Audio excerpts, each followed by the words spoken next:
Oi, gente. Vamos lá para a nossa aula 8. Essa aula ela promete demorar um pouquinho mais. Então, vocês podem ter, de repente, a sensação de que os slides estão passando rápido, tá? Na verdade, vão estar mesmo, porque senão a gente não vai sair daqui hoje, tá bom? Eu estou compartilhando a tela, então. Estou compartilhando a tela. Tá, vamos lá. Vou cortar aqui. A aula de hoje... Opa, vou me sumir aqui. Pronto. Deixa eu ver aqui. A aula de hoje é sobre cultura, tá? Esse conceito é um conceito complexo, tá? A gente vai dividir a aula em 5 partes, de acordo com o livro da Alice Lopes e Elizabeth Macedo, Teorias do Currículo, tá?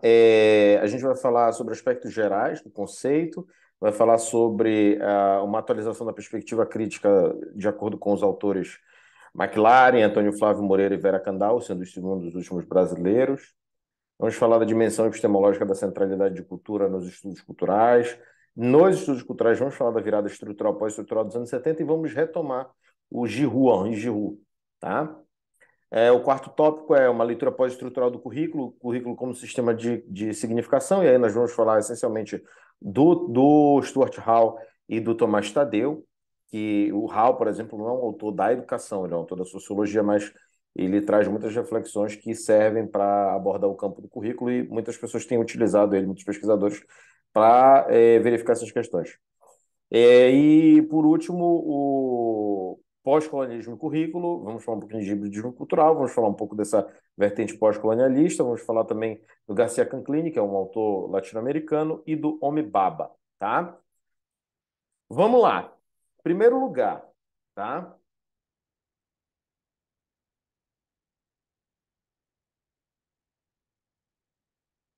É, A cultura, ela se liga à educação e currículo, tá? Ela tem, em primeiro lugar, ela tem muitos significados.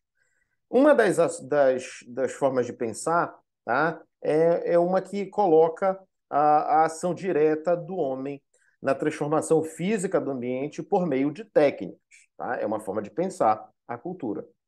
Os funcionalistas, por exemplo, eles acreditam que a socialização e o compartilhamento da cultura é função da escola, mas tem outros conceitos também. Existem conceitos, como por exemplo esse que a gente vai trazer aqui para a gente, que a cultura seria uma espécie de repertório de significados, um conjunto de sentidos socialmente criados que permite identificação mútua dos sujeitos, tá? Então, embora nesse sentido, embora haja diversas culturas, nem todas são consideradas válidas. O Raymond Williams, por exemplo, que é um autor que a gente trouxe ao longo do curso, ele vai dizer que a tradição seletiva ela cria um padrão cultural que é legitimado, ou seja, alguns são mais legítimos que outros nessa forma de ver, né, e de explicar, por exemplo, como é que o mundo funciona. Para o Williams, tá? Ainda a cultura geral ela envolve uma espécie de exclusão e rejeição de áreas consideráveis da cultura vivida. Ou seja, dentro da cultura vivida, a tradição seletiva seleciona aquilo que é cultura. Então, por isso que a gente diz que tem muita gente que diz aí que funk, por exemplo, não é cultura. E muitos pesquisadores, por exemplo, batalham para que isso seja considerado cultura, porque isso aí é fortemente vinculado a cultura de muitas pessoas, tá, gente? Então, é importante a gente entender isso, que nem toda cultura nessa perspectiva aqui é válida, tá? Os movimentos culturais, tá? Desculpa, os movimentos multiculturais, eles são movimentos que eles surgem com a globalização, com o fim da Guerra Fria e os fluxos migratórios, e eles vão dizer que movimentos sociais, como movimentos étnicos, de gênero, de sexualidade, religiosos, de classe. Eles são movimentos que, de certa maneira, cada um manifesta a sua cultura, e eles vão dizendo que a cultura universal é cada vez mais múltipla. Então, esses elementos a gente não vai mais só estudar a cultura do europeu como se fosse a cultura universal e o resto vai ser para lá. Os movimentos multiculturais vão pensar isso de uma outra forma. E aí a gente se questiona, né? O que ensinar? Por quê? Porque o que ensinar ou o currículo, né, em parte assim, essa parte do currículo, ela está associada aí a uma arena de conflito social, porque existem políticas públicas em que estão visando o controle social. A própria BNCC é uma delas. Então, ela né, acaba sendo um terreno de disputa, tá? É um terreno de disputa. O que a gente vai ensinar é um terreno de disputa. Não existe um conhecimento automaticamente dado. A gente vai acordar, entrar em acordos que envolvem negociações e lutas para isso. E aí a gente começa a se questionar se existe uma cultura geral ou se existem multiculturas. O quadro pós-estrutural admite, por exemplo, que a cultura é um processo de significação. Nesse sentido, nessa visão pós-estruturalista, tá, o currículo ele é cultural, porque ele é um sistema é um processo de significação. E ele é cultural porque ele é um sistema de significações cujos sentidos são produzidos pelo sujeito. Então, a gente vai trazer aqui uma noção, tá?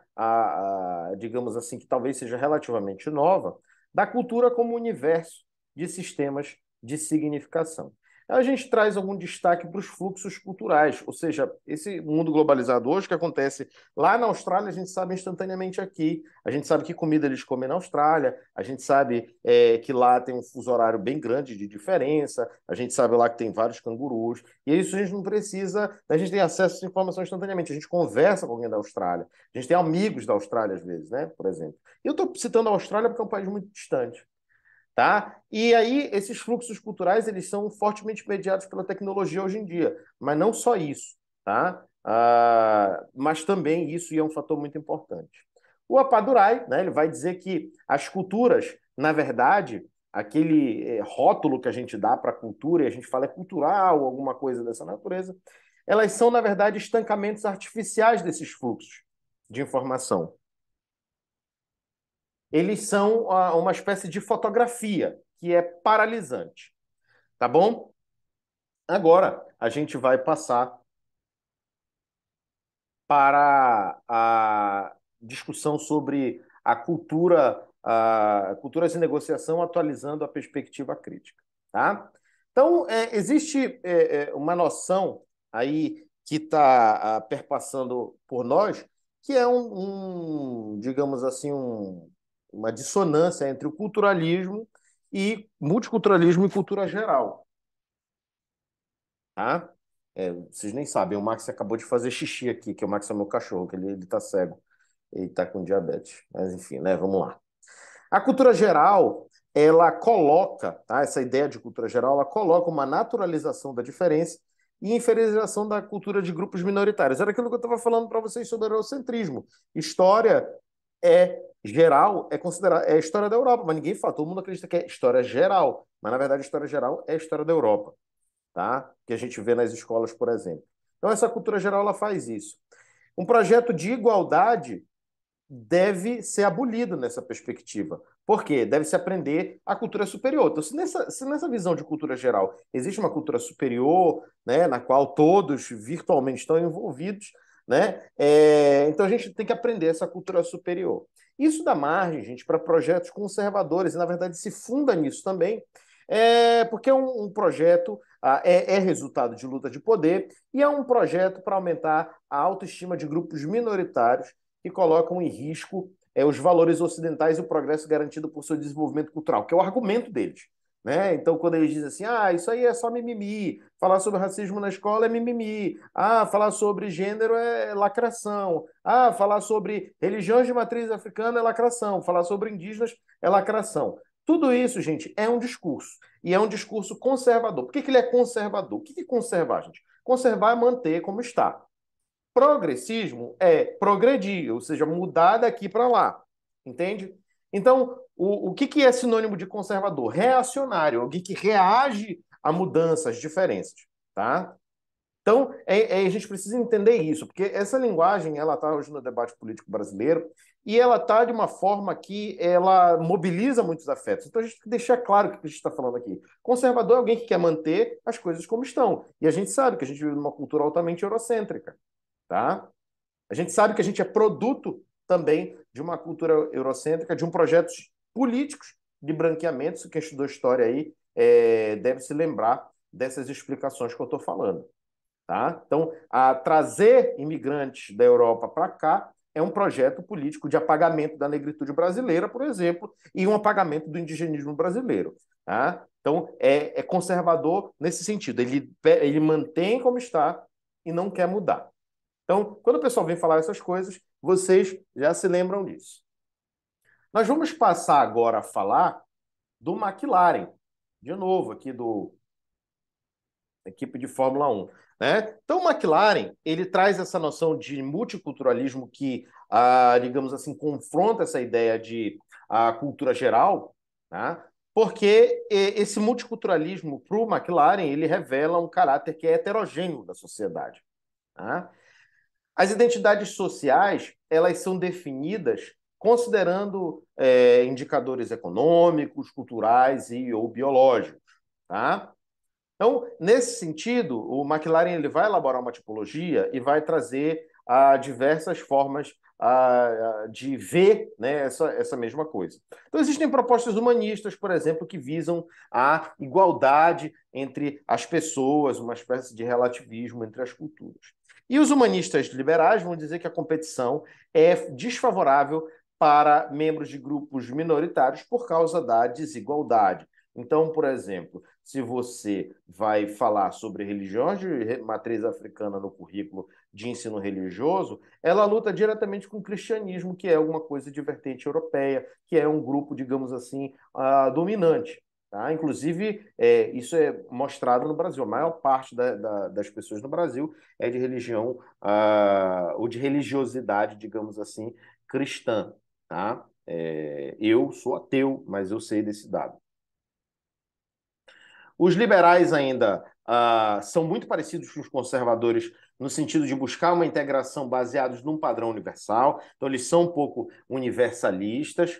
Tá? Os liberais também acreditam que o culto à diferença, né, de acreditar que existem culturas diferentes e muitas vezes irreconciliáveis, ele acaba por prejudicar o universalismo, a neutralidade do Estado, a liberdade individual e a igualdade formal.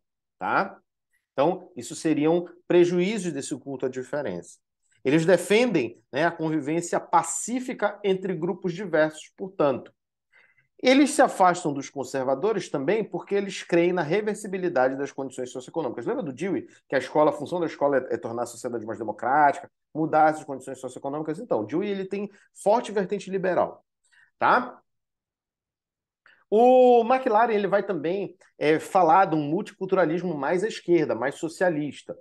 Tá?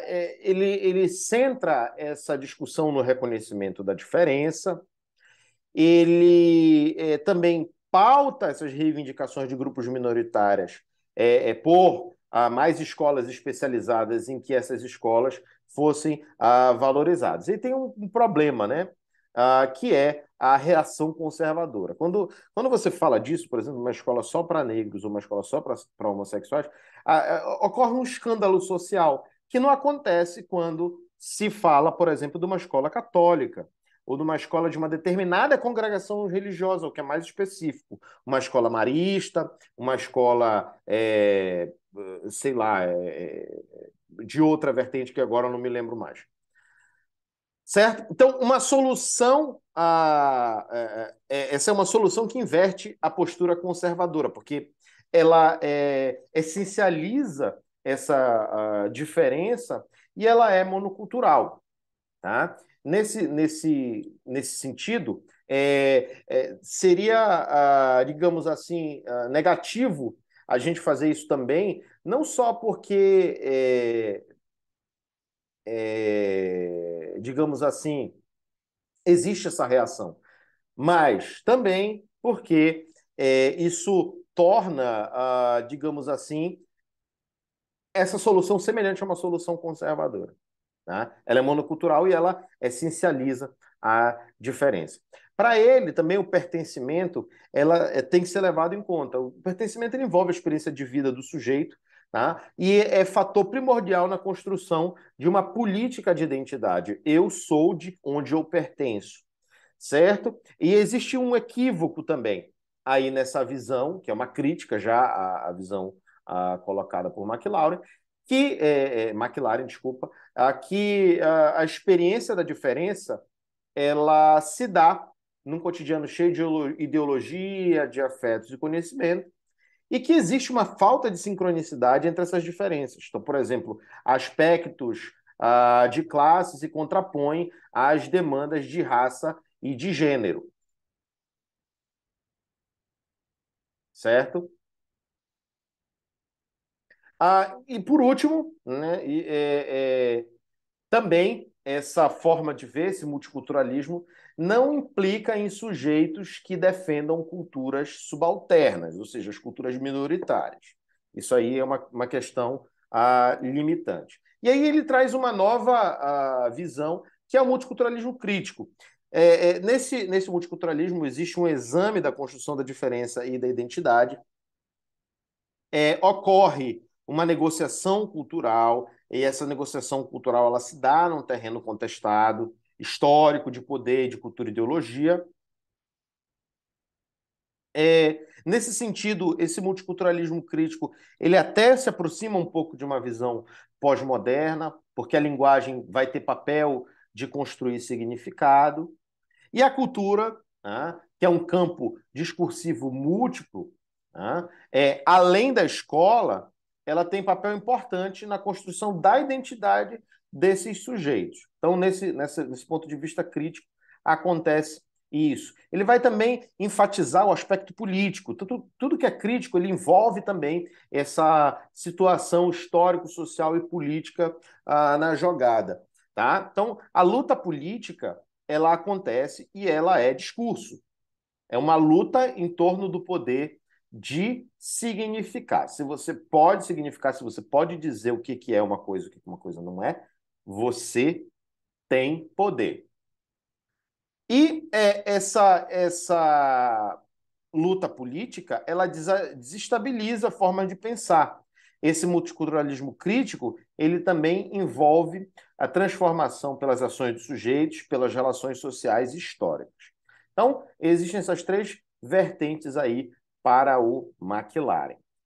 Nós vamos passar agora a falar sobre o Antônio Flávio Moreira. Para o Antônio Flávio Moreira, a sociedade ela é multicultural. Existem culturas em disputa com desigualdade na correlação de força. Significa, então, que algumas são, entre aspas, mais fortes do que outras no jogo de poder. Então, para ele também, as culturas são produções discursivas. Essas culturas elas são também construções históricas. Então, esse que é o horizonte geral do pensamento do Antônio Flávio Moreira. Nesse sentido, existe um equilíbrio entre. Deve-se buscar um equilíbrio, na verdade, entre igualdade social e pluralidade cultural. E o currículo, nesse sentido, ele precisa dar conta do respeito à diferença e da promoção da justiça social.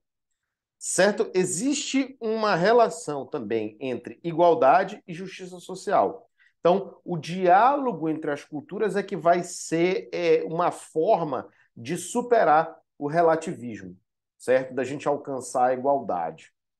E não só dizer, cada um é cada um e continuar essas correlações de poder desiguais. Então, nesse sentido, ele vai dizer que a seleção de conteúdos tradicional, por exemplo, ela precisa ser confrontada com outras lógicas, tá?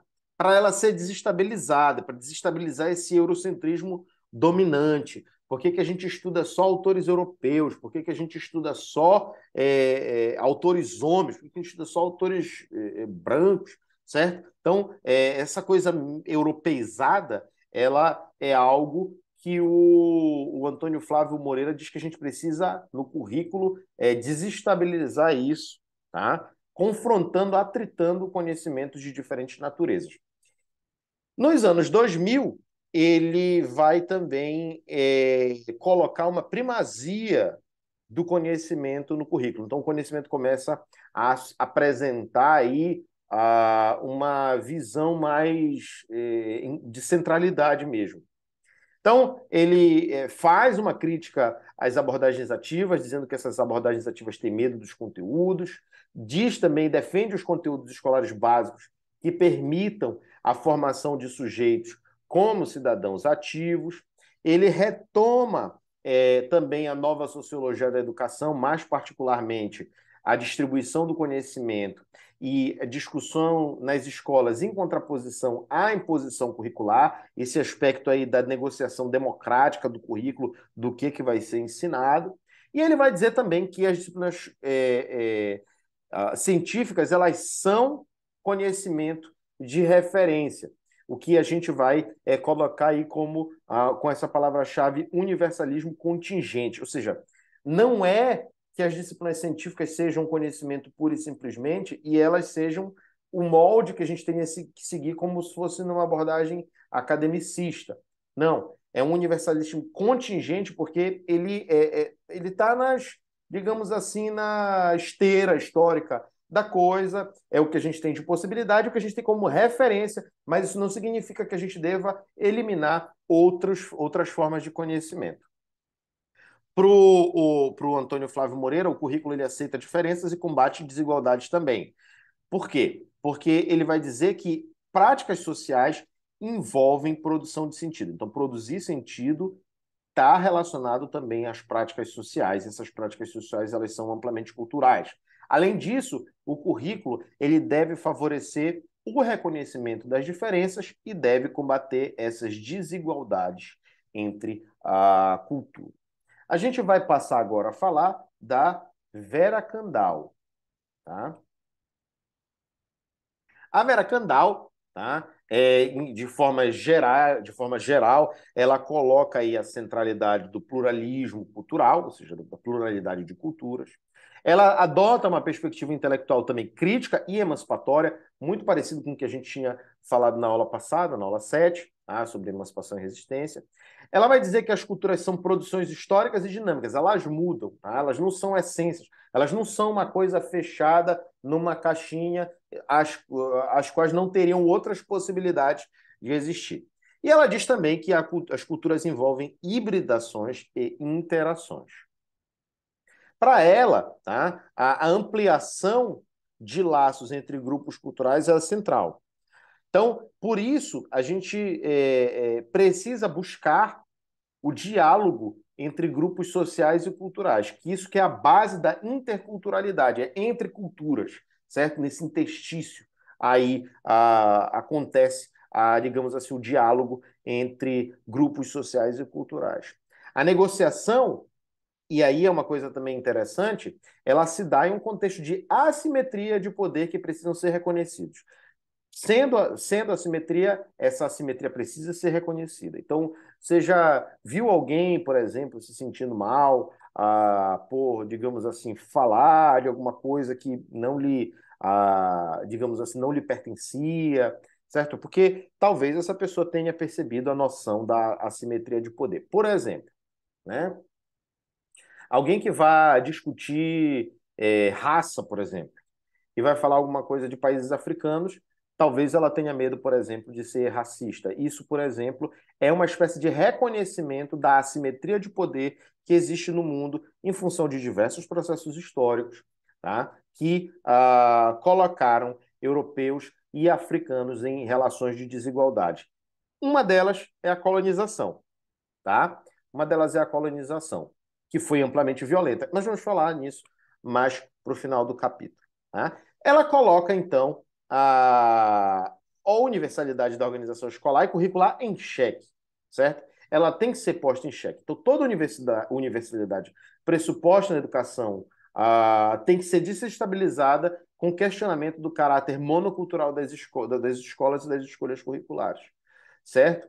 Então, por exemplo, vou dar um exemplo para vocês aqui. Muito da matemática que a gente estuda é matemática europeia, mas na verdade grande parte da matemática ela é africana, porque ela é árabe, certo? Então ela está ali situada ali pelo Oriente Médio e mais para a África, mais para o interior da África e muito pouco se fala sobre isso.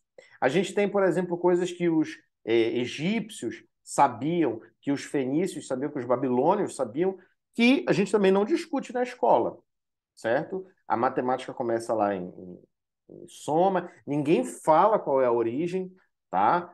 Por exemplo, da aritmética, ninguém fala qual é a origem da álgebra, mas a álgebra é africana, é essencialmente africana. Tá? Então, exemplos como esse mostram aí que muitas vezes a escola tem esse caráter monocultural e a gente deve combater isso. Para Vera Kandal, o terreno da integração cultural ele integra dialeticamente as diferenças. Então, é, é preciso que a gente entenda que o direito à educação ele envolve o direito de uma cultura se reconhecer nessa educação. Então, o comum direito de todos à educação ele tem que ser reconstruído de modo que todas as culturas sejam capazes de se reconhecer. E a gente não vai muito longe aqui. Quase a gente não fala nada sobre cultura indígena na sala de aula. E por isso que vocês têm uma disciplina que é a Educação em Relações Étnico-Raciais. Tá? Ela vai também falar de um processo que ela chama de hermenêutica diatópica. Ela vai dizer que o diálogo ele é entre culturas, tá?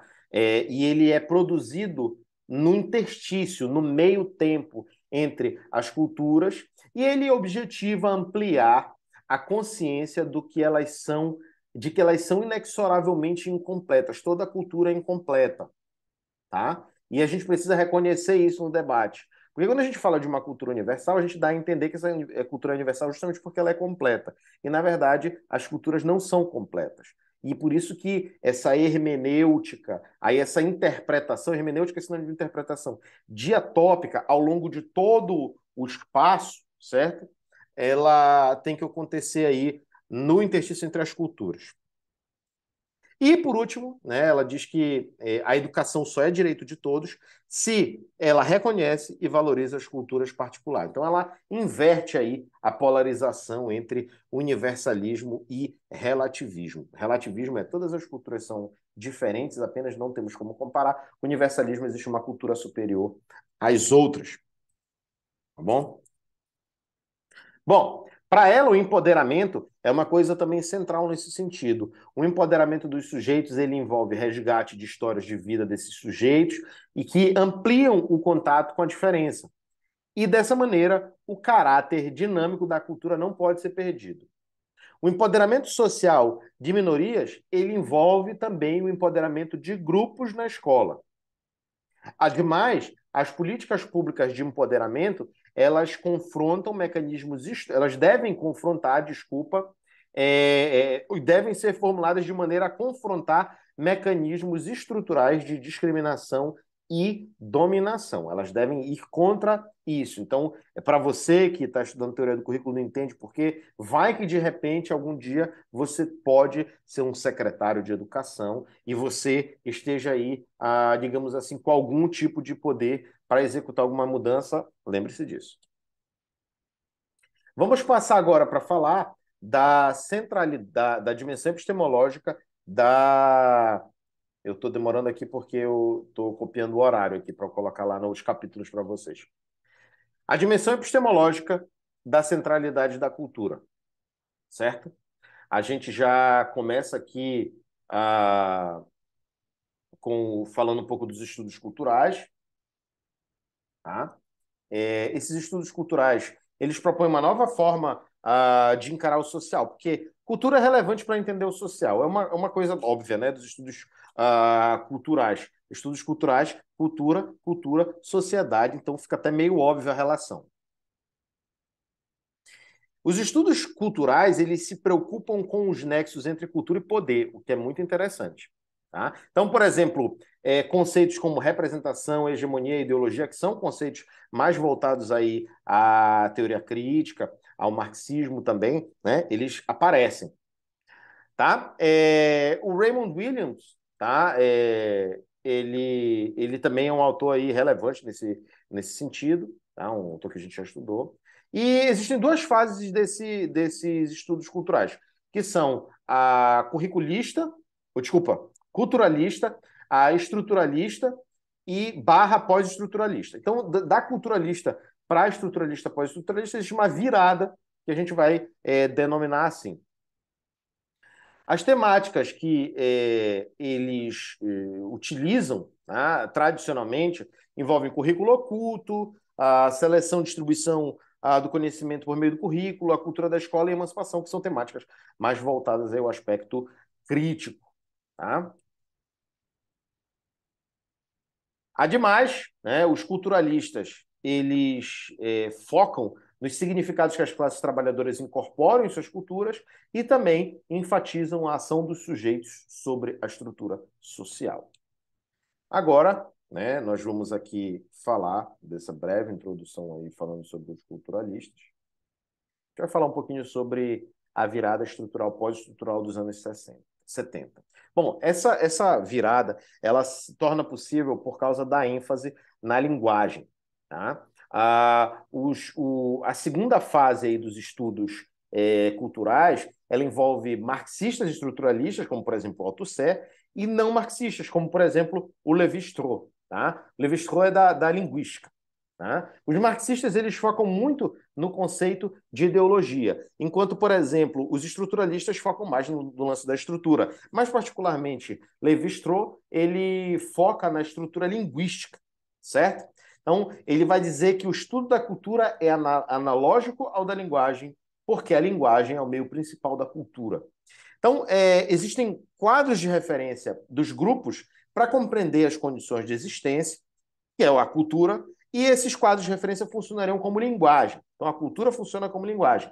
E, por ser linguagem, produzem sentido por meio de relações no interior de práticas significantes. Então, esse é o vínculo entre cultura, linguagem e práticas significantes. Ou seja, existem quadros de referência para compreender essas condições de existência, o que é a cultura. A cultura funciona como linguagem e a linguagem produz sentido por meio de relações no interior de práticas de significação. Tá? Os trabalhos de matriz pós-estrutural, por outro lado, já vão um pouco mais além e utilizam a linguagem no estudo da cultura. E qual é esse contexto? É um contexto em que a cultura conquista espaço na organização de atividades, instituições e relações sociais. A globalização, por exemplo, é uma das dimensões da centralidade na cultura. Por quê? Porque existe uma interação entre sujeitos e culturas que é praticamente instantânea, como eu mencionei ainda há pouco. Tá? Essa globalização ela é homogeneizante, ela tende a tornar as coisas homogêneas. Sabe quando a gente diz assim, todo mundo pensa assim, a gente está sendo homogeneizante, a gente está transformando tudo numa coisa só. Mas, né, embora essa globalização ela seja homogeneizante, muitos hábitos que a gente tem aqui, olha, eu vi recentemente como é que eu posso dizer? Uma notícia de uma menina que morreu em algum país, agora não me lembro. Eu sei que morreu depois, morreu antes um menino na Itália e morreu uma menina no Chile. Aí essa menina morreu em algum outro país, no desafio do TikTok. Então você vê, por meio do TikTok, as pessoas sabem de desafios, por exemplo, e seguem esses desafios. Então ela tende a homogeneizar, mas ela não alcança uma saturação total de tornar tudo a mesma coisa. Ela sempre escapa a isso, né? Digamos assim, sempre a heterogeneidade escapa a isso.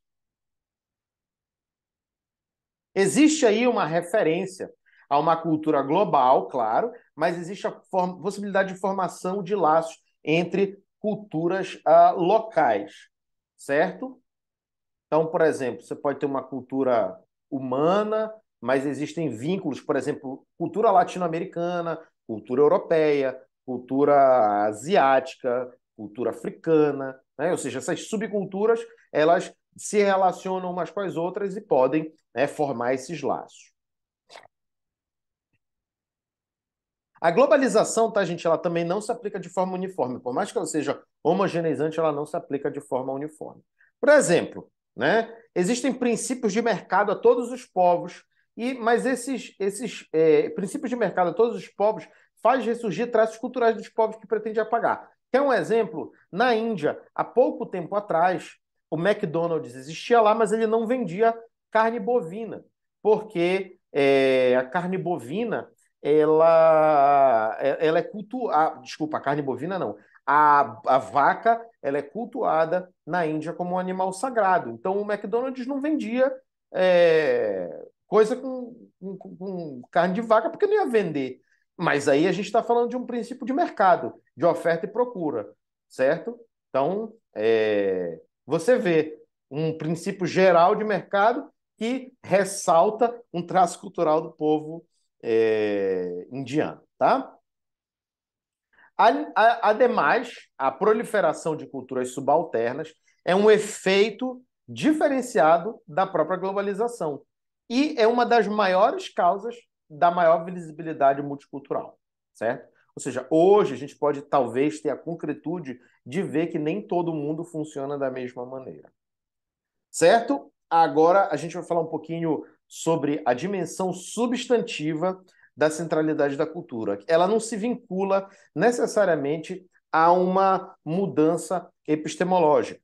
Tá? Nesse sentido, essa virada cultural ela tem um papel central nisso. Tá? Porque essa centralidade da cultura ela tem um componente fundamental que é justamente a virada cultural. O que é a virada cultural? Ela é uma mudança de paradigma no que tange a produção de conhecimento. A virada cultural, ela traz aí na sua bagagem um deslocamento dos estudos culturais em direção a abordagens pós-estruturais, o que implica dar destaque à linguagem na construção e circulação do significado e concebê-la como instituinte. Ela não reflete o mundo real, mas ela institui. Ou seja, a gente dá nome para as coisas não só para representá-las, mas para apresentá-las, para construí-las. Tá? Por exemplo, eu vou dar um exemplo para vocês. Como é o nome de uma relação social entre duas pessoas de natureza amorosa que aqui no Brasil, em geral, a gente costuma associar a fidelidade sexual, ou seja, exclusividade sexual, certo? E que essas pessoas têm um contato mais íntimo, mais próximo e têm uma espécie de compromisso. Em geral, isso aí algumas pessoas reconheceriam como namoro, outras reconheceriam por outra coisa, certo? Mas e quando existe o vínculo para que você se relacione com outras pessoas? Ah, isso pode ser um fica, mas pode ser também um relacionamento aberto. Pode ser. Como é o nome da pessoa que você está afim, certo? O nome da pessoa que você está afim. Antigamente era assim, a pessoa que eu tô afim. Hoje é o crush. Mas o crush ele não tem só o fato de você estar sexualmente afim dessa pessoa. É alguém que você, de certa maneira, idealiza. Então, é uma mistura de paixão com estar afim de alguém. Então, você vê, esse nome, o crush, ele não só representa alguma coisa, ele inventa alguma coisa, ele nomeia alguma coisa. Ele institui um mundo real, tá? Então, estou tentando trazer exemplos do TikTok aí para ficar mais compreensível essa coisa totalmente abstrata, né? É difícil mesmo de compreender do ponto de vista abstrato, mas com exemplinhos fica mais fácil. Então, o que é instituir esse mundo? É dar sentido para ele, inseri-lo em jogos de linguagem e sistemas de classificação que permitem sua definição de uma determinada forma, tá? Esses sentidos do mundo, eles são criados por sistemas de significação, tá? Logo, a cultura envolve sistemas de significação que permitem a construção de sentidos. Ou seja, nós brasileiros, por exemplo, a gente tem um sistema de significação chamado meme, certo? Se você passa esse meme, mesmo que traduzido para outros lugares e que a tradução se mantenha fidedigna, muitas pessoas não conseguem compreender, por exemplo, esses sistemas de significação. A gente tem algumas coisas que a gente fala aqui. Vocês veem, por exemplo, um vídeo do Paul Cabanes, né? Vou dar como exemplo aqui. Ele fala de diversas coisas que acontecem aqui no Brasil, que são sistemas de significação que, mesmo traduzindo para o francês, detalhe, o Paul Cabanes é francês, né? Paul Cabane, não faz sentido algum. Ele estava falando um dia desse que ele disse, cara, eu acho muito legal como os brasileiros, eu odiava isso, mas agora eu adoro, como os brasileiros eles evadem de uma conversa falando uma expressão que é complicado, né, cara?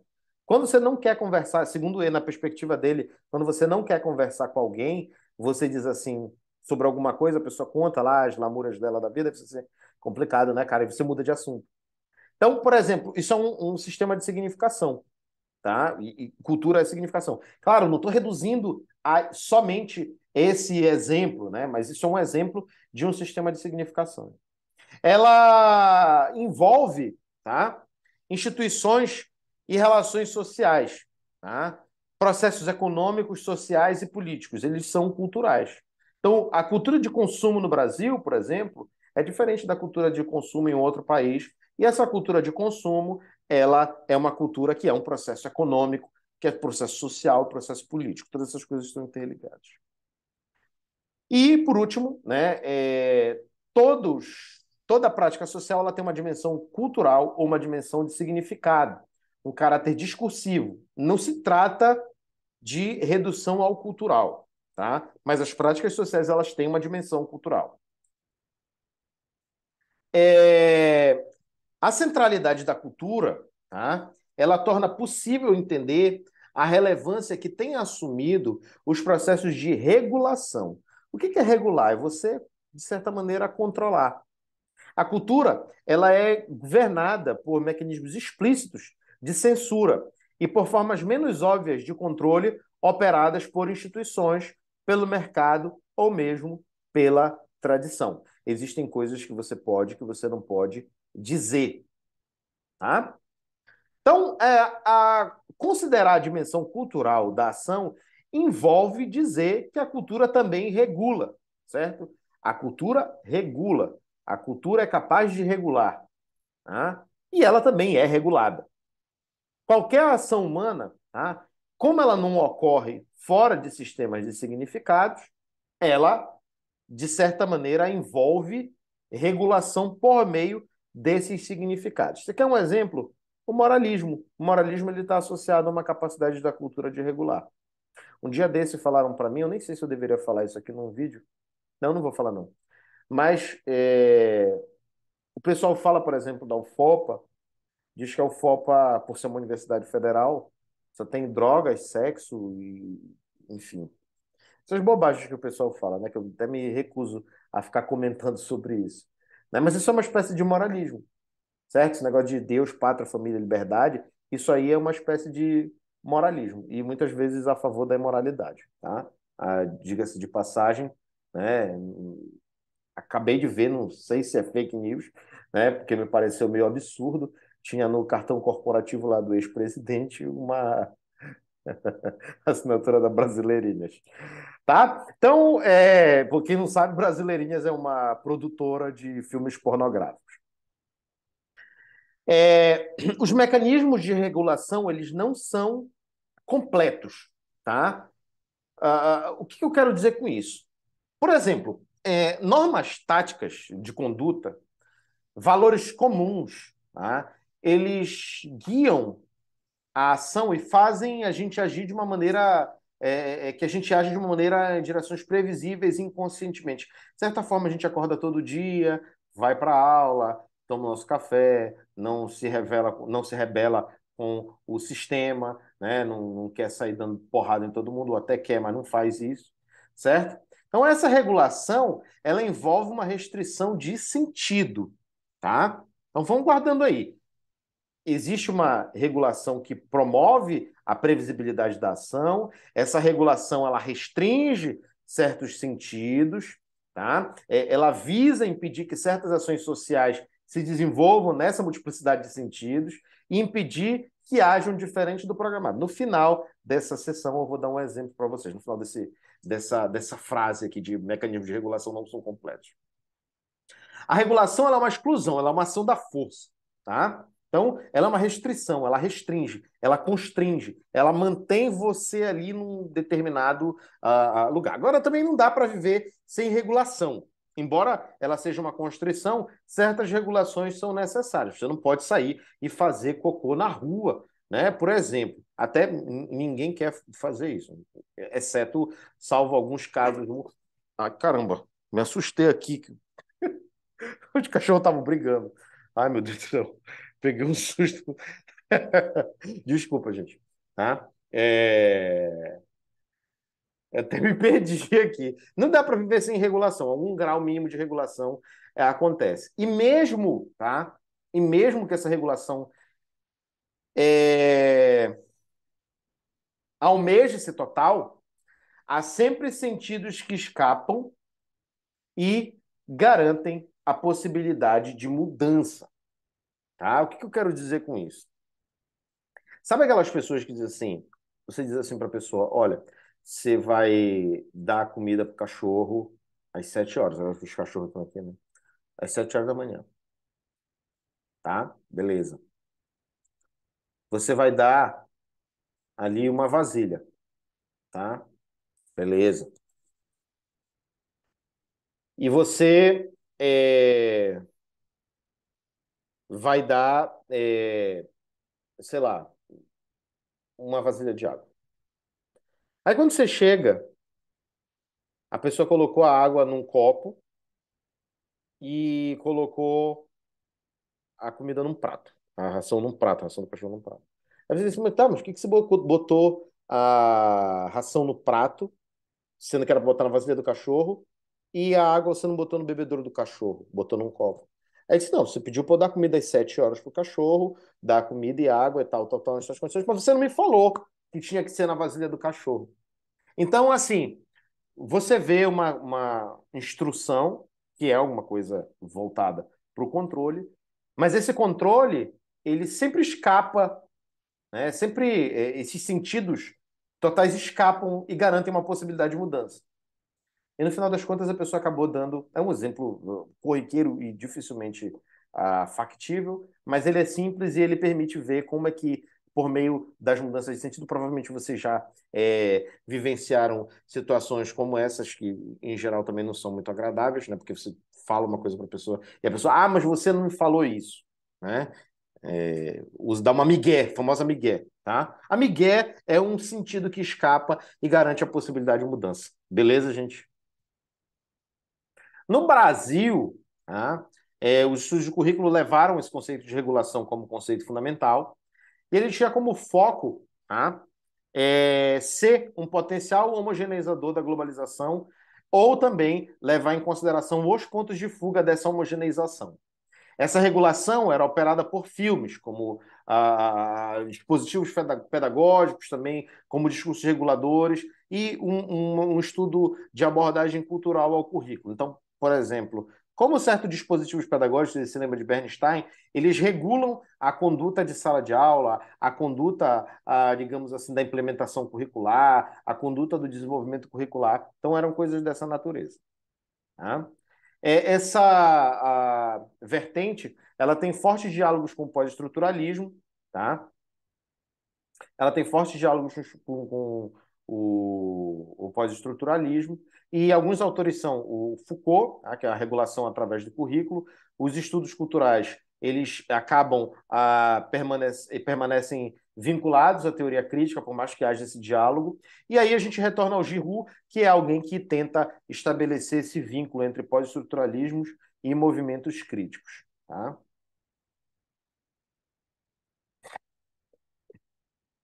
Giroud, tá? Ele tem como aspectos gerais que a função da escola tem como função principal a emancipação dos sujeitos, ele é vinculado aí à teoria crítica e ele rumou em direção aos pós-estruturalistas sem tirar a centralidade da emancipação. Existe um diálogo aí, um debate entre o quanto essa abordagem mais micro, mais subjetiva dos pós-estruturalistas acaba tirando a centralidade de processos sociais e emancipação seriam um deles. Tá? Ele incorpora de forma eclética, tá? Eclética porque ele vai pegando o que ele acha mais conveniente, tá? Do pós-modernismo sem se desvincular da teoria crítica. Aí ele vai falar dos atos impuros, tá? Que a prática política dos estudos culturais. Salvo engano, isso é o nome de uma obra dele. Tá? Ele vai dizer que cultura é capital político, é uma força pedagógica capaz de legitimar relações e práticas sociais. A política cultural envolve propriedade, controle e acesso a bens tanto materiais como simbólicos. O que é um bem material? Um tênis da Nike. O que é um bem simbólico? É um acesso a você conseguir entender, por exemplo, alguma coisa em francês. Tá? É um capital cultural. Ou capital simbólico, desculpa. Um bem simbólico.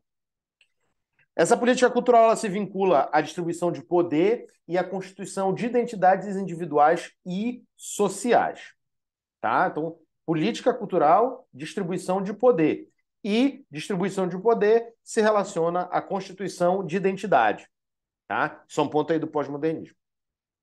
E a cultura, pro Giroud, é um lugar para política. Tá? E o professor é um dos protagonistas dela. Aí ele vai trazer a ideia de o professor como um intelectual público de oposição, que foi alguma coisa que a gente já discutiu na aula passada. Ele vai dizer que existe uma classe de trabalhadores, são os trabalhadores culturais, que são os professores, os artistas, jornalistas, advogados e outros, que tenham essa função de estimular uma cidadania insurgente, tá? O, o, o Giroud, ele vai também falar que os projetos de empoderamento, né, eles surgem a partir de a gente constatar que a experiência cultural ela tem força educacional. Então, a cultura ela tem uma força educacional, o que permite a constituição de projetos de empoderamento. A cultura, tá, ela é, para Giroud, um terreno contestado, ou seja, um terreno em disputa, que nem o terreno da sua tia, ou da sua avó, ou do seu tio, tá, ou do seu pai, quem que você quiser. Tá? E os sujeitos constroem suas relações com o mundo por meio desse terreno contestado e de relações. Ele também vai dizer que a cultura é um espaço de produção simbólica. E esse espaço de produção simbólica ele produz artefatos com grande potencial pedagógico. Então, filmes, programas de TV, tecnologia de informática, tudo isso tem potencial pedagógico. Vocês querem ver, tem grupos aí mais conservadores que ficam putos com a TV Globo, porque a TV Globo começa a incluir questões que são consideradas, na verdade, questões progressistas, mas hoje no Brasil a gente só consegue encontrar os reacionários e conservadores sendo de direita e os se identificando, desculpa, como de direita e os progressistas como de esquerda. Mas, na verdade, isso, enfim, não deveria ser assim, porque o debate político não é tão dicotomizado, tem centro no meio, tem os liberais, por exemplo, que às vezes estão mais próximos da direita ou que estão mais próximos da esquerda. Tem um amplo espectro político. Eu recomendo para vocês verem os vídeos do canal Meio para aprenderem um pouquinho mais, que é do jornalista Pedro Doria. Aí ele traz muita coisa interessante sobre isso, tá? Então, eu estou falando aqui para vocês, né, que eles ficam chateados, porque essas temáticas, elas não são temáticas da esquerda, elas são temáticas do mundo contemporâneo. Questões de raça, questões de gênero, questões de sexualidade, questões, enfim, de classe, todas essas coisas, elas são questões da atualidade, tá? Então, por isso que eles acabam ficando chateados, dizendo que, mas às vezes é um problema mal resolvido da pessoa com ela mesma. Então, a gente não vai ficar dando moral para isso aqui, tá? Dado o exemplo, nós continuamos. Então, os discursos culturais reguladores eles precisam ser criticados por uma pedagogia cidadã, certo? E essa pedagogia ela explicita os nexos desses discursos com o poder e suas consequências materiais na manutenção das desigualdades sociais. Para o Giroud, a pedagogia ela deve ser praticada por todos os trabalhadores culturais. Tá? E ela também, ela não só tem uma parte pedagógica, tá? Não só digamos, ela tem essa parte pedagógica, mas ela é performática, porque essa ação política de intervenção de professores e intelectuais com responsabilidade social, ela deve acontecer nesse processo, tá? Esses profissionais devem estar eticamente comprometidos com a responsabilidade social. Para ele, também, a ação política dos sujeitos se direciona para a rejeição do determinismo e aderência à complexidade, substituição desses binarismos excludentes por representações mais complexas dos sujeitos e das comunidades. E o trabalho colaborativo, para ele, centrado no local, com vínculos globais, e visa construir espaços culturais e esferas públicas colonizadas por perspectivas liberais, ou seja, a gente visa construir espaços liberais que mudem isso. Agora a gente passa para o ponto 4, que a gente vai falar sobre o Thomas Hall e o Tomás Tadeu, tá? Bom, o Hall, ele vai falar que tem uma centralidade da cultura, tá? Então, esses estudos pós-estruturais remetem necessariamente à cultura, porque, bom, linguagem e cultura estão internamente relacionados e o pós-estruturalismo está fortemente ligado com a linguagem, tá? Então, todo sentido só pode ser criado dentro de sistemas de linguagem ou de significação. O sentido também depende da inserção da materialidade nesses sistemas de significação. Existem aspectos da materialidade que não são utilizados para nomear, eles passam despercebidos. Quer um exemplo? A cor da pele nomeia raças, mas o formato das unhas ou o tamanho dos dedos sequer é levado em conta para fazer isso, tá? Para ele, o ato de nomear constrói a diferença, e não o contrário. A diferença não é nomeada porque ela já existe. A diferença é uma construção. E a linguagem constitui a diferença. Ela é cúmplice das relações de poder. Tá? E para ele ainda, o que se sabe é movido por vontade de poder. Saber é poder, isso está fortemente relacionado nas visões pós-estruturalistas. Ele vai dizer ainda que o poder exige que se saiba sobre aqueles que serão governados por ele. Isso é muito interessante, certo? Malinowski fez um grande trabalho com sociedades tradicionais em algum território britânico. Claro, o que motivou Malinowski naturalmente foi sua paixão intelectual. Agora, o que não se sabia, o que talvez o Malinowski não soube ou não quis saber, é quais seriam os fins desse trabalho dele. Com esse trabalho, né, o Malinowski descreveu muito bem essa sociedade, essa comunidade, e o Império Britânico teve mais possibilidade de influência sobre essa comunidade. Então, o poder ele está interessado em saber sobre aqueles que serão governados por ele. Então, é por isso que, em grande parte, ou foi conveniente dizer assim, a família real vir para o Brasil, porque se estava colonizando o Brasil e queria governar o Brasil, teria que saber o que estava acontecendo por aqui, tá? Então, saber e poder estão atavicamente ligados no mundo. Essa relação aí é muito forte, como eu falei para vocês. Para os pós-estruturalistas, o mundo real é simbólico. O que significa isso? Eles dizem que os sentidos eles são construídos pela linguagem, pelos sistemas de significação. As culturas elas envolvem sistemas de significação. Então, os sentidos eles são instituídos pela cultura. Atribuir significados é então um processo cultural, tá? É um processo cultural. Você pode ver como, por exemplo, os brasileiros, nas suas diferentes subculturas, entendem determinada coisa e nomeiam também determinada coisa, tá? Por exemplo, o pitiu é uma coisa que só existe aqui no Pará, tá? Ah, quer dizer que não tem ovo em outro lugar, quer dizer que não tem peixe em outro lugar? Tem, mas o pitiu, ele é uma sensação geral de um odor desagradável que nós paraenses dizemos em geral para qualquer coisa. A mesma coisa, a coisa remosa, tá? Dizem, tá? Os médicos que esse negócio de remoso não existe, tá? Agora, o que que acontece quando você consome, por exemplo, porco, quando você consome algumas coisas? Você tem uma alta liberação de histamina. Não sei se acontece com as mesmas substâncias. Eu sei que porco, o pessoal diz que é remoso e aí causa inflamação. Mas, na verdade, é pura liberação de histamina, tá? É... Então, os sentidos são instituídos pela cultura e cultura e linguagem acabam se confundindo, tá? Porque os dois, tanto cultura e linguagem, são processos discursivos.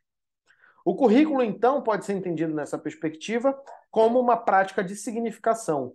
O currículo é um discurso, o rico discurso, que constrói sentidos. Você tem poder, mais ou menos poder, para você construir sentidos, e isso aí é uma coisa relevante de se pensar.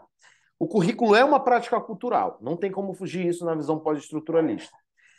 A cultura não é um objeto de ensino ou produção cotidiana, ela é significação. Ela não é uma coisa aqui material, ela é significação. No Brasil, tá? Temos Tomás Tadeu da Silva, que segue essa linha pós-estruturalista, e nos anos 90, esses estudos eles se baseiam muito em Foucault, Derrida, Deleuze e Guattari, tá? Como, digamos aí, os quatro cavaleiros do Apocalipse. Tá? Vamos passar agora aqui a falar do Tomás Tadeu. O Tomás Tadeu, ele foi inicialmente vinculado à teoria crítica, tá? E depois ele vai se voltar às teorias pós-estruturais. Ele acaba deslizando entre uma e outra. Ele fala de estruturas de desigualdade, por exemplo, tá? Ele acusa que as abordagens pós-estruturais podem fortalecer tais estruturas de desigualdade porque elas se focam no microtexto e na valorização da diferença. Quando você foca no que é diferente e não em como essas coisas podem, digamos assim, ter uma espécie de igualdade, tá? Você está focando ali num contexto pequeno, na diferença de sujeitos, na diferença entre culturas e tudo mais. Tá? Então é uma crítica que ele faz. Ele vai dizer que os professores devem assumir uma postura crítica, moral, tá? Política e ética em relação ao currículo, tá? E ele se posiciona aí próximo ao intelectual público de Giroud.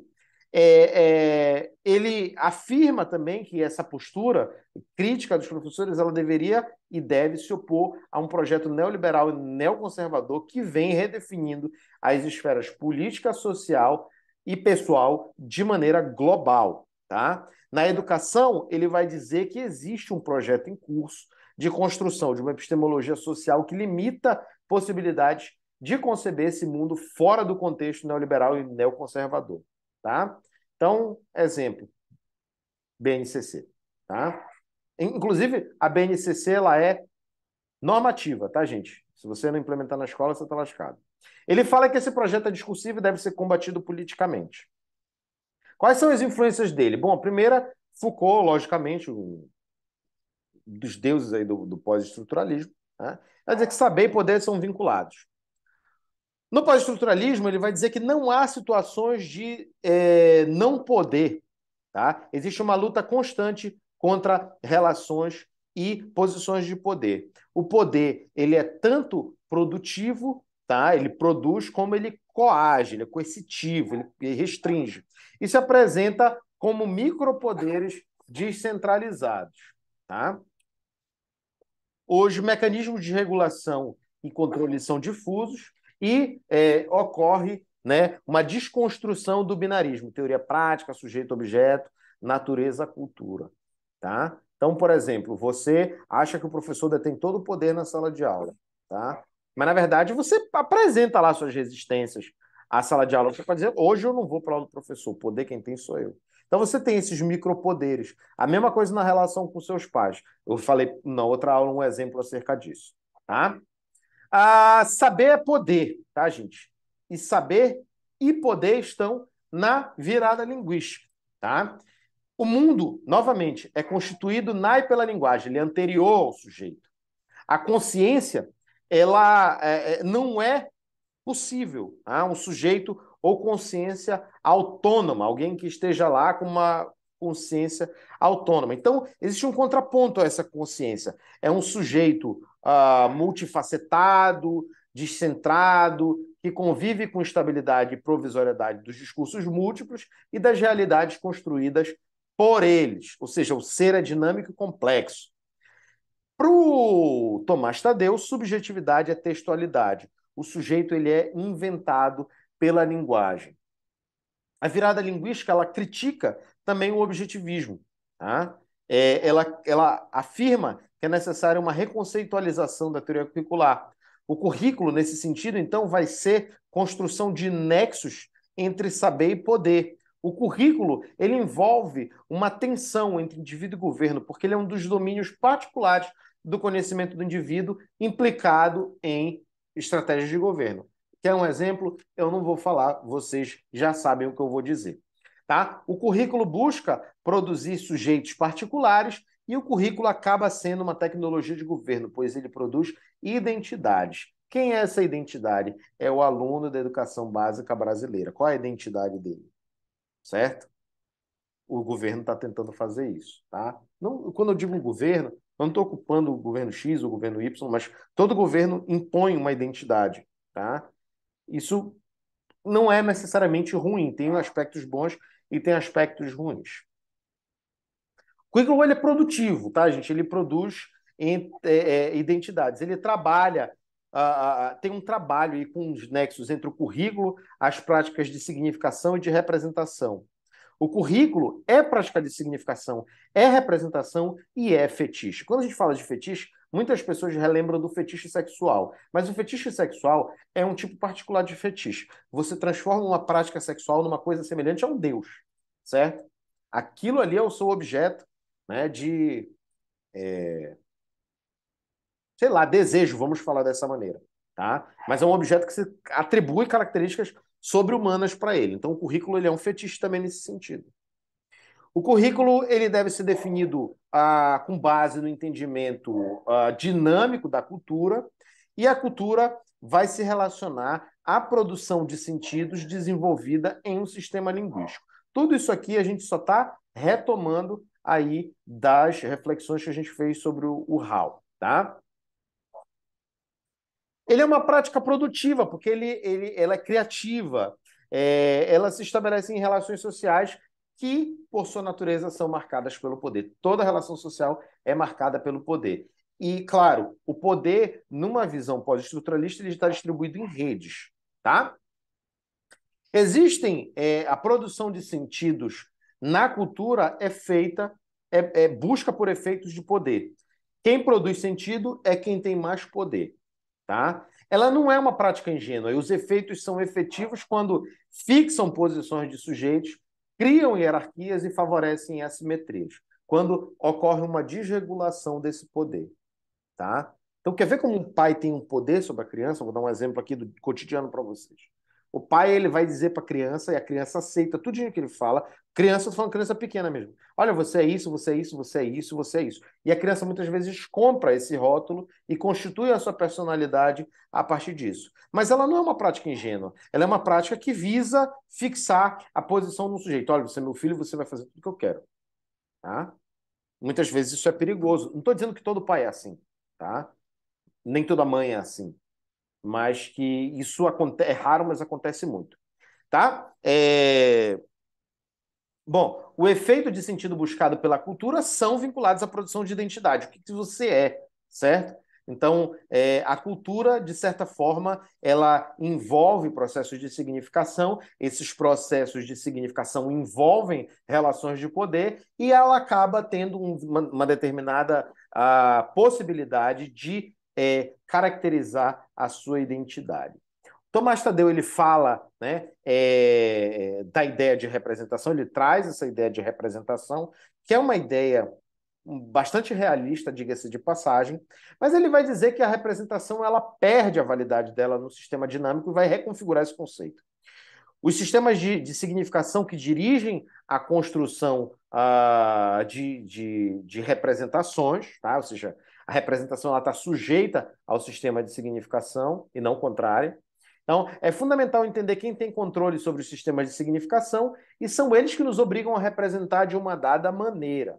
Tá? Então, quem tem poder sobre os sistemas e a escola está envolvida nesse processo, ela permite, ou outras esferas da nossa vida, da sociedade, outras culturas em que a gente vive, nos obrigam, entre aspas, a representar as coisas de uma dada maneira, certo? Então, você vê uma criança preconceituosa, ela não nasceu com aquilo. Alguém ensinou para ela, alguém constituiu aquela identidade nela, tá? Aquela representação nela. O currículo, então, é um sistema de significação e representação. Ele molda sujeitos, ele faz com que a gente represente coisas de uma dada maneira. Então, a representação para Silva tá, tá muito próxima também um pouco da episteme clássica, que considera aí que as palavras representam as coisas. Tá? Mas aí ele já tem um pouco de dissonância com respeito ao realismo. Tá? O pós-estruturalismo acredita, tá, que os discursos constituem a realidade e a tornam uma representação. Então, a representação ela vem depois do discurso. A representação, portanto, é discurso, não necessariamente texto. Ele cria coisas que têm efeitos de verdade. Né? Já falava aquela frase lá que é atribuída ao Goebbels, que era o ministro da guerra ou da defesa do Hitler, que você fala 1000 vezes uma mentira, ela se torna uma verdade. Pois é, hoje existe uma produtora de vídeos aí no Brasil, né, eu chamo de Brasil Paralerdo, tá, que ela fica reinventando a história aí, construindo narrativas que vão entrar no debate, né, que vai, digamos assim, bagunçar as coisas e vem um outro discurso, que é a narrativa científica, que vai se digladiar com isso no campo social, mas isso está influenciando pessoas, tá, gente? Essas representações elas estão imbricadas em relações de poder. E os efeitos de poder se relacionam com a definição de identidade dos sujeitos. Então, poder, representação e identidade estão definidos. Identidade é o que você é, mas não é nessa vertente essencialista. Eu sou isso, eu sou aquilo. Não é a sua bio do Instagram, tá? É algo mais do tipo, o que eu estou sendo no momento, tá bom? Então é importante que você entenda isso. Quando eu estou falando de identidade, eu estou falando disso. Poder também, poder dinâmico. Uma hora você está com mais poder, outra hora está com menos poder, tá? Justamente porque as relações elas vão se modificando, tá? Você não tem sempre, não está sempre submetido ao poder, a mais poder dos seus pais. Você se torna independente, por exemplo, tá? O currículo, então, é uma prática produtiva de significados, tá? É uma relação estabelecida em relações sociais assimétricas, ou seja, um tem mais do que o outro, relações sociais tortas, tá? Por assim dizer, o currículo ele visa efeitos de poder, em especial a produção de identidades sociais. E é por isso que o Tomás Tadeu da Silva ele tem um livro chamado Currículo Documento de Identidade. É um documento que vai produzir identidades, tá? Você é o letrado no ensino médio, você é o letrado na universidade, você é o licenciado em informática educacional, tá? Não tem, tá, gente, nenhuma menção específica às culturas nessa definição, não há referência a artefatos culturais, o currículo ele age como uma cultura, tá? E a cultura é a própria produção de sentidos dentro do sistema de significações. Estou voltando para isso a todo momento, reiterando isso. Essas mudanças elas são cruciais na forma de entender a relação entre culturas. Agora a gente passa aqui, né, em 1h11, né? Falei para vocês que essa aula ia demorar mais, tá? E 20 segundos. A gente passa para finalizar a nossa aula, tá? O pós-colonialismo, ele é uma vertente que ele visa entender os efeitos políticos e culturais da colonização política nos colonizados. Ele envolve também, tá, o estudo ou a lida com a resistência a formas de globalismo e universalismo presentes nas manifestações contemporâneas. Tá? Os discursos pós-coloniais, eles são úteis para compreender os fluxos culturais contemporâneos e eles se contrapõem à ideia de diálogo multi ou intercultural. É uma outra vertente. E eles releem a diversidade das culturas sob a ótica do fluxo e do hibridismo. Bom, passamos aí a falar sobre o Garcia Canclini, que é um autor. Opa, escrevi com a caneta errada aqui. Garcia Canclini. 1h12:18. Tá? Para o Garcia Canclini, o hibridismo cultural ele é um processo, tá? Ele se apresenta, especialmente na América Latina, porque ela chega à pós-modernidade sem ter vivido a modernidade. Eu acho que o Garcia Canclini, se ele não é mexicano, ele é argentino, tá? É uma crítica ao essencialismo cultural, tá? Ele questiona essa noção fundacionalista que sustenta a valorização da tradição, tá? E vai também criticar essa questão essencialista, dizendo que não tem uma essência que define uma cultura nem um histórico passado compartilhado, tá? Então, a cultura é algo dinâmico, a cultura não é algo que é estático ou essencial, tá? Quando eu tô falando de essência o que a cultura é no final das contas, no fundo, ali no fundo, tá? O que tem de comum, tá? Então, o questionamento da essência da cultura acontece por meio do hibridismo. Esse hibridismo ele opera numa região de fronteira em que convivem diferentes culturas nacionais. Esses mecanismos eles envolvem três processos, que são esse processo envolve três mecanismos: a descoleção de sistemas culturais organizados, a desterritorialização de processos simbólicos e a expansão de gêneros impuros, tá? Como é que funciona esse mecanismo de hibridismo cultural? Tá? Então, existem sistemas culturais organizados que são construídos pelo modernismo. A gente diz, você é o indígena, você é o africano, você é o... Enfim, essa coisa cartesiana, por assim dizer. E esses sistemas entram em colapso. Tá? A modernidade ela envolve um discurso que localiza bens culturais em conjuntos nomeados, que são as culturas, ou seja, ela diz que cada cultura tem, né, esses bens culturais aí alocados em cada uma delas, e ela também se encarrega, a modernidade, de hierarquizar e estabelecer diferenças entre esses sistemas. Tá? A crítica ao discurso da modernidade, ela permite com que se esmaeçam as fronteiras, que são rígidas inicialmente, entre os diferentes conjuntos e permite a transição de elementos entre eles. Então, o que é um brasileiro, gente? Né? Eu tinha uma piada que era interessante nem sei se é de bom tom fazer, mas eu vou fazer mesmo assim. Lá no Rio Grande do Sul, num programa chamado Pretinho Básico. Eles diziam, o que é necessário para fazer um uruguaio, né? Aí eles diziam, é um espanhol, um italiano, um inglês e um alemão. E um pouquinho de merda. Aí o cara perguntava, mas um pouquinho de merda por quê? Não, tem que ser só um pouquinho. Se botar muito, vira argentino. Então, para vocês verem, né?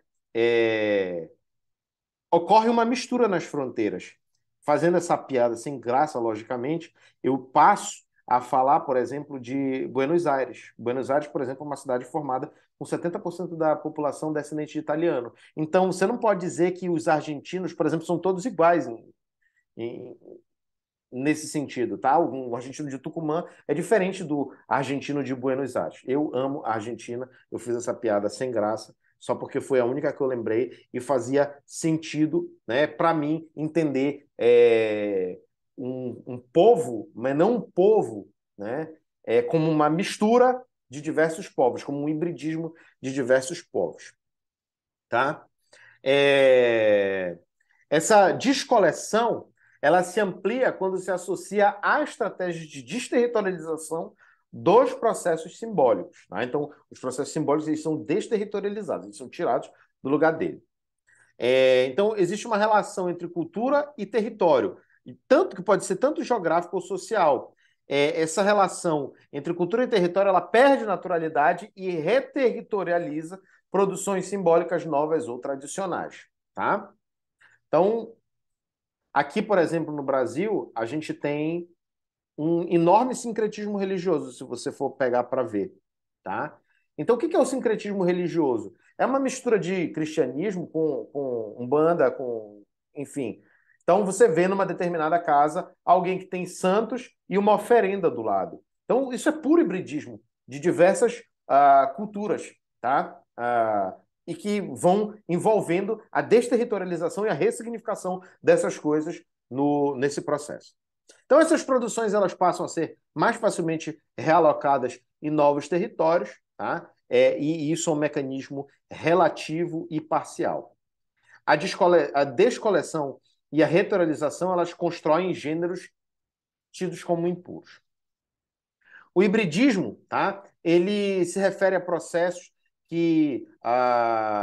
contemporâneos em um mundo globalizado. Tá? Por exemplo, esses não são contemporâneos, já existem há muito tempo, como, por exemplo, a mestiçagem ou a criolização. São termos que são usados nesse sentido, na constituição de novos sujeitos, né, que incorporam elementos de diversas culturas. Tá?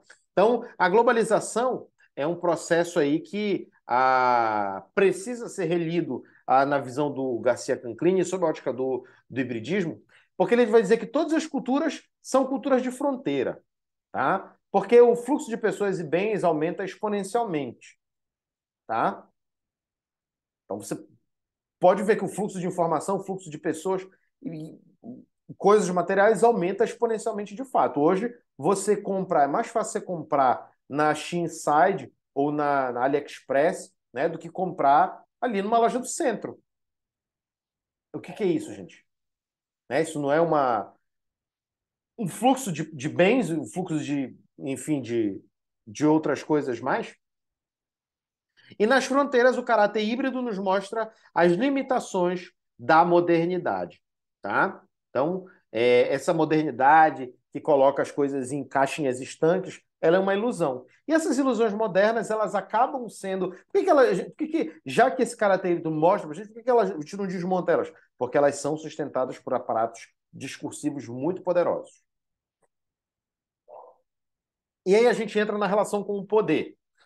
Esse modernismo ele constrói coleções culturais que são, digamos assim, pequenas caixinhas que estão em pequenos potinhos e estabiliza, né, essas coleções culturais por meio de ações. Uma delas, por exemplo, é a expansão colonial da cultura europeia, tá? Então, a definição que foi extremamente violenta ainda tem marcas até hoje, tá? A definição de coleções, ela envolve uma operação de poder que justifica a hierarquia entre as culturas coleções. Então, assim, você coloca as coisas em caixinhas e você ainda diz, olha, essas operações de poder, ela vai dizer, essa caixinha é melhor do que aquela, entende? E essa globalização, por incrível que pareça, ela contribui para desestabilizar essas culturas coleções, explicitando um poder cada vez mais oblíquo e descentrado. Por exemplo, hoje no Brasil, existem pessoas que se consideram K-popers, que tentam falar coreano, enfim, né, que consomem essas coisas. E agora, esse poder não vem só da Europa, ele vem de diversos lugares, ele é totalmente oblíquo, ele é lateral, né? Oblíquo é uma coisa meio pensa, né? Torta, lateral, tá? E nunca houve, tá, gente, estabilização total e o poder oblíquo é uma forma de relação de poder e hierarquização, tá? Por quê, gente? Porque justamente o hibridismo ele é dinâmico, tá? Essa relação de poder é uma relação dinâmica, é uma relação dinâmica. Se você se relaciona com alguém, você sabe que, pô, nossa, o professor não acredita no amor. Não é isso, eu acredito muito no amor. Mas o amor ele envolve relações de poder. Você sabe disso. Você estabelece essas relações de poder também na sua casa, com seus pais. Você não ama seus pais? Ama seus pais. E mesmo assim, você estabelece relações com seus amigos. É relação de poder, gente. É prática de significação. Certo? Lembre-se sempre disso. Limitações de Garcia Canclini, tá? As culturas coleções modernas, elas acabam dificultando a reconceitualização da cultura como prática de significação, porque dizer que as coleções são híbridas não esclarece muito bem o que é isso, tá? E acaba por ser uma mescla de sentidos previamente partilhados e de maneira homogeneizados pelo discurso moderno. Agora a gente vai finalizar a nossa aula falando do homem baba, tá? O homem que baba, certo? Bom, para o homem baba, o hibridismo cultural é uma prática de significação que está associada à cultura. E a cultura é uma prática de enunciação. Para ele, não tem uma unidade ou fixidez primordial nos sentidos ou símbolos de uma cultura. Todos eles são arbitrários. Então, toda vez que se lê os símbolos ou sentidos de uma cultura, eles são reapropriados de uma outra maneira. Tá? Para ele, leitura é enunciação. Não tem reprodução cultural para ele, portanto, é só produção. Se você lê todas as vezes uma mesma coisa de uma forma diferente, então não tem produção, só não tem reprodução, desculpa, só tem somente produção. Como os símbolos e sentidos da cultura parecem se repetir se são sempre distintos? É uma pergunta natural, né? Se você olha toda vez uma mesma coisa, você vai dizer, não, isso aqui é um coador de café. Não, isso aqui é o que me dá vida. Não, isso aqui é o que me acorda às 7 horas da manhã. Tá? Tudo bem, todas essas coisas estão relacionadas com o café, mas se você lê os símbolos e culturas vão, né, são diferentes toda vez que você lê, como é que eles parecem se repetir? Bom, ele vai dizer, essencialmente, que Baba vai dizer que as dimensões da cultura são a pedagógica e a performática. A pedagógica, ela se relaciona a sentidos partilhados e a tradição, enquanto a performática é um projeto de sentido. Então, ele reedita essa dicotomia entre produção e reprodução, tá? Então, ele vai dizer, de certa maneira, que essa questão da repetição dos símbolos, tá?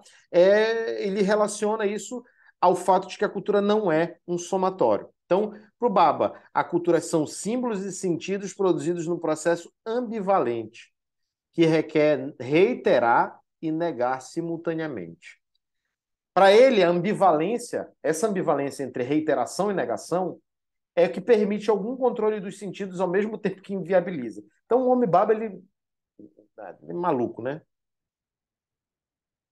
Para ele, a cultura é sempre híbrida, não tem cultura pura. Só novas criações a partir de fragmentos de significações. Então a gente está toda hora reinventando, lendo e reinventando, lendo e reinventando. Não tem cultura pura, não tem cultura brasileira pura. A gente está toda hora reinventando essas coisas. As culturas elas são sempre misturas de outras misturas. E existe um fluxo de transformações, um movimento incessante de produção de sentido que se utiliza de fragmentos de sentidos que são deslocados no tempo e no espaço. Então, para ele, nomear culturas é criar coisas. É um ato de força que visa controlar os sentidos e o faz de forma parcial. Então, quando você fala de uma cultura brasileira, né, você está com um ato de força, tentando controlar sentidos, e você está fazendo isso de forma parcial. Porque você vai definir cultura brasileira de uma forma que vai esquecer uma diversidade de coisas. E outra pessoa vai definir cultura brasileira de uma forma que vai também esquecer uma cacetada de coisas. Tá? Para ele dar uma atribuição muito importante aí para os mecanismos de controle, os mecanismos de controle para ele são bem conhecidos, existe o controle por vias simbólicas, que é a imposição, por exemplo, de línguas dos colonizadores, dos conceitos das ciências e de conhecimentos europeus universalizados, de uma história que se assemelha ao que experimentamos hoje com a globalização. Tá? Então, esse controle por vias simbólicas ele existe, essa tentativa de controle por vias simbólicas que causa essa estabilização dos significados. Então, o que acontece? O colonialismo ele opera simbolicamente pela fixação de sentidos preferenciais, ou seja, essa repetição ela acontece por causa de um mecanismo de controle, porque você não pode pensar aquilo, você tem que pensar isso, tá? Por quê? Essa fixação dos sentidos, ela elimina a possibilidade de pensar e de dizer diferente, tá? Por exemplo, a substituição da língua nativa pela do colonizador. Ninguém falava português antes dos portugueses chegarem aqui. E, obviamente, esse processo se deu por não foi por um processo de, descobrimos o Brasil, não tinha ninguém, né? Todo mundo começou a falar português porque era todo mundo português, né? Não, foi um processo de dominação. Foi um processo que trouxe gente de dominação de outros países e jogou aqui no Brasil, né? Sem dar mínimas condições humanas para essas pessoas que foram as pessoas escravizadas, tá bom, gente? Então, ocorre uma substituição da língua nativa pela do colonizador. E muito do português brasileiro tem também do tronco do Bantu, né? Que é um tronco ali próximo ali que pega regiões ali próximo da Nigéria, tá? Só para vocês saibam, vocês devem ter estudado isso em relações étnico-raciais. Tá? Um outro exemplo, a ciência iluminista se apresenta como a que tem resposta para controlar fenômenos naturais. Então, a gente nomeia também nós e os outros. Olha, a gente é europeu, eles são brasileiros. Isso daí também é um outro exemplo de fixidez, tá? De sentido preferencial. Agora, o colonialismo ele não opera por mentiras, tá? Eu estou falando aqui do pós-colonialismo, porque a gente está falando agora das implicações, e também tem uma vertente fortemente pós-moderna, né, nesses estudos pós-coloniais, de como é que os processos colonizatórios implicaram em nós, por exemplo. Ninguém está estudando lá na Europa pós-colonialismo consigo, por exemplo. Pode até ser uma pessoa, digamos assim, um europeu que está estudando pós-colonialismo, porque ele quer se apropriar, entender outras culturas. Mas eu nunca vi, né, por exemplo, alguém ali daquele núcleo forte europeu. Pode até ser que, de repente, alguém do leste europeu, tá? Cyphox, tá? Alguém do leste europeu ou de algum outro país aí que foi, digamos assim, submetido, como por exemplo na Macedônia, tá? Que foi submetido à colonização de outros povos, de repente até possa fazer alguma coisa nesse sentido, tá? Mas aí eles estão mais no ponto de vista dos conflitos étnicos, né? Que é mais, eu acho que é mais de igual para igual. Eu também nem vou me arriscar, me aventurar a falar sobre a história desses países porque eu não conheço a fundo. Tá? Então, o colonialismo ele não mente, não opera por mentiras. É possível comunicar-se na língua do colonizador, a ciência tem resposta a uma série de questões, etc. O que a colonização faz é reduzir todas as possibilidades a uma. Então, ela inviabiliza outras significações e representações. Quer um exemplo? A astronomia. Porque eu estou vendo a constelação tal, não sei o quê. Essas constelações, elas são constelações que foram definidas por europeus. Ninguém vê fora alguns povos indígenas, a constelação do veado e a constelação do homem velho. Isso é inviabilizado. Por quê? Isso não aparece no nosso currículo, por exemplo. Tá bom? Astronomia indígena, por exemplo. Bom, o Homem Baba ele tem uma reflexão muito interessante sobre a impossibilidade total de controle. tá? No hibridismo. Essa impossibilidade de controle total, uma resistência e ambivalência que estão inscritas no poder. Existem caminhos de ambivalência da dominação que ele traz, né, para discussão, como, por exemplo, o estereótipo de fetiche, o imaginário do Lacan e a linguagem no Bakhtin. Tá? A diferença, ela não acontece apesar dos globalismos, ela faz parte dele também. Então, essa tentativa de controle total, ela não é como é que alcançada e essa impossibilidade é uma resistência e ambivalência que estão inscritas no poder. Você quer ter todo o poder, mas você depende do outro para ter poder. Quer ver um exemplo? Né? É o paradoxo do poder colonial. Ainda que se apresente como absoluto, o poder, tá, colonial ele só pode ser garantido pelo reconhecimento do outro que se deixa dominar. Então, o massacre puro e simples do outro impede a ação do poder colonial, ele precisa do outro. Então, se os portugueses chegassem e tivessem massacrado todos os indígenas aqui, eles não teriam com o que se impor, tá? Ele precisa que o outro se deixe impor. E aí, se ele tivesse exterminado, ele ia ter feito a mesma coisa, ia trazer gente escravizada aqui em relações de violência. Mas também essas relações elas não têm um poder total. Tá, aí tá caótico aqui o cenário. Eu já estou terminando, tá, gente? A dominação, portanto, ela não é completa. Então, o colonialismo ele tem que conviver sempre com o outro aterrorizante, que é uma condição imposta à dominação. E isso envolve negociação, tá? Então, existe uma relação de assimetria de poder. Essa assimetria de poder expõe a insuficiência do sistema de significação e representação da cultura global. Ela não é capaz de fixar absolutamente o que ela busca. Então, essa fixação que a gente tem, na verdade, que o Garcia Canclini vai ver como uma ilusão, e a gente vai ressignificar isso em Homem Baba, tá? Ela é, na verdade, né, impossível de ser alcançada. Ela se faz no contexto da assimetria, tá? Bom, tem sempre espaço para o hibridismo, para a irrupção de sentidos que não podem ser fixados pelo controle colonial. O hibridismo cultural, então, é visto como um sistema de significação. Ele não é a superação do conflito cultural ou busca de diálogo e negociação entre eles. Por quê? Para isso, o relativismo ou para os quais, desculpa, o relativismo ou a tolerância talvez trouxessem uma resposta. As culturas diferentes são sistemas de significação e representação que se propõem capazes de fechar sentidos, mas não dá para fazer, porque não tem controle total sobre isso. E as culturas híbridas, elas não existem na forma de fixações absolutas, elas são espaços-tempos de produção de sentidos regulados por um poder incapaz de regulação total. Tá? Então, nesse sentido, os currículos eles são cultura, eles são sistemas de significação e representações. Pegando aí o exemplo da BNCC, por mais que ela seja normativa, ela nunca vai chegar totalmente a dominar aquele aluno ou aquele professor que está implementando esse currículo. Os currículos eles trazem a marca colonial da regulação, eles são regulatórios, eles têm essa vontade de controle, e eles criam efeitos de poder, tá? Ademais, eles são híbridos e não são capazes de regulação total, como eu acabei de falar para vocês. A diferença ela sempre rompe, ela sempre aparece, né, como uma enxurrada. Ela é a criação de novos sentidos no ambiente regulado pelos sistemas discursivos hegemônicos. As culturas marginais, elas não estão na margem, mas elas estão no centro desse discurso como uma perturbação necessária que estabiliza e desestabiliza ao mesmo tempo.